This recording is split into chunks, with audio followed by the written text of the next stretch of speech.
बिस्मिल्लाहिर्रहमानिर्रहीम। अस्सलाम वालेकुम। जियो टीवी नेटवर्क से doctor Shahid Masood. Chief justice Iftikhar Chaudhry की बहाली के बाद मुल्क का सियासी मंजरनामा अहम लेकिन इंतहाई गैर यकीनी सूरत हाल की तरफ बढ़ा है और इसकी पहली अलामत पीपल्स पार्टी की सरबराह मोहतरमा बेनज़ीर भुट्टो का सदर मुशर्रफ से मुफाहिमत से मुतालिक वो ताज़ा तरीन इंटरव्यू है जो उन्होंने बरतानवी अखबार टाइम्स को देते हुए आज कहा है कि इस फैसले के बाद उनकी सदर मुशर्रफ से किसी भी किस्म की डील खुद उनकी पार्टी के लिए नुकसानदेह साबित होगी। वो कहती हैं कि सदर इक़्तिदार के लिए अखलाकी जवाब खो चुके हैं और अगर हमने खुद को उनसे मुंसलिक किया तो हम अपने वोटों से भी महरूम हो सकते हैं। अखबार मजीद लिखता है कि मोहतरमा के मुशीर सदर की वर्दी को अदालत में चैलेंज करने का मंसूबा रखते हैं। मोहतरमा अगर अपने इरादों में संजीदा हैं तो इसका फौरी असर सदर मुशर्रफ के मौजूदा पार्लियामेंट से वर्दी में इंतखाब के इरादे पर पड़ेगा और एक गैर वाज़ेह अदालती सूरत हाल के अलावा जहां उन्हें अपने मुस्तकबिल की अहम तरीन उस इत्तेहादी जमात यानी पीपल्स पार्टी के हाथ से फिसल जाने का भी सामना हो सकता है जो एक तवील मगरबी सफारतकारी का नतीजा थी।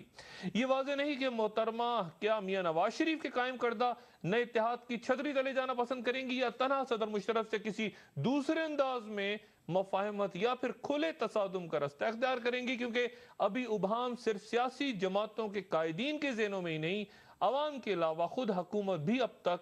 उस खुदकुश हमले की जद से बाहर नहीं आ सकी जो उसने चीफ जस्टिस पर करने की मंसूबाबंदी की थी। लेकिन लगता है कि रेफरेंस का धमाका खेज मवाद हमलावर के हाथ में ही फट गया और अब इस्लामाबाद के ईवानों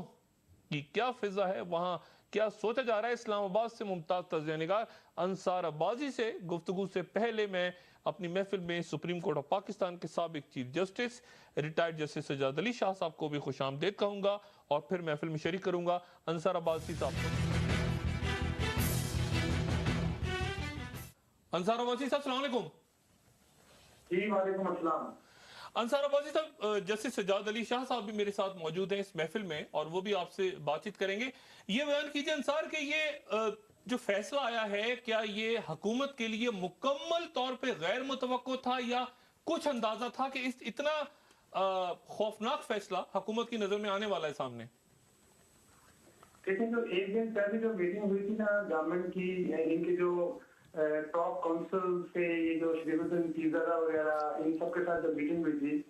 तो उसमें इनकी जो एक्सपेक्टेशन थी कि रेस्टोरेशन तो चीफ जस्टिस ऑफ पाकिस्तान की हो जाएगी, लेकिन वो ये समझ रहे थे कि इसको ये जो रेफरेंस था इसको रेफर बैक किया जाएगा जुडिशियल काउंसिल को। सो ये जो टोटल क्रैशमेंट है और जिस तरीके से कि तमाम के तमाम मेंबर्स ने कहा कि रेस्टोरेशन की जाए और 10 जजेस ने कहा कि इनका जो केस है उसको क्रैश कर दिया जाए, तो ये उनके लिए सरप्राइज था। बहुत बड़ा सरप्राइज नहीं होगा, एक्सपेक्टेशन का कुछ लेवल शायद खौफ हुआ होगा, लेकिन उनका ये बिल्कुल भी ख्याल नहीं था, यानी बहुत कम ख्याल था कि ये बिल्कुल क्रैश हो जाएगी। लेकिन अंसार जजेस की मॉनिटरिंग तो हो रही थी ना मुस्तकिल, हर जज को इंटेलिजेंस एजेंसीज फॉलो कर रही थी, बगिंग यकीनन हो रही होगी, वो कहां मिल रहे हैं। तो क्या बिल्कुल आप समझते हैं कि बिल्कुल इंटेलिजेंस एजेंसीज को इतला नहीं थी इस बात की कि इस अंदाज में फैसला आने वाला है? नहीं, इंटेलिजेंस एजेंसीज का तो मैं आपको बताऊं कि इतना बड़ा फेलियर इस लिहाज से हुआ कि जाहिर है आप इन्होंने हमें फ्रस्ट्रेशन की ये हद थी इंटेलिजेंस एजेंसीज की कि उन्होंने बहुत कोशिश की जजेस को उनके अजीजों अकारब के जरिए किसी तरीके से कांटेक्ट प्रेशराइज करने की। तो मैं आपको बताऊं कि इन वास्ट मेजॉरिटी केसेस उनको इतनी नाकामी हुई कि आप अंदाजा नहीं लगा सकते, जिसकी वजह से उनमें फ्रस्ट्रेशन लेवल बहुत बढ़ गया। अदरवाइज तो उनको मैं आपको ये बता दूं कोई 2-2.5 महीने पहले ये गवर्नमेंट ने फैसला किया था कि आप अकोमोडेशन सीख करें जुडिशरी से गवर्नमेंट के लिए, तो उसका मकसद यही था कि थोड़ा सा सॉफ्टन करें जजेस को किसी तरीके से, लेकिन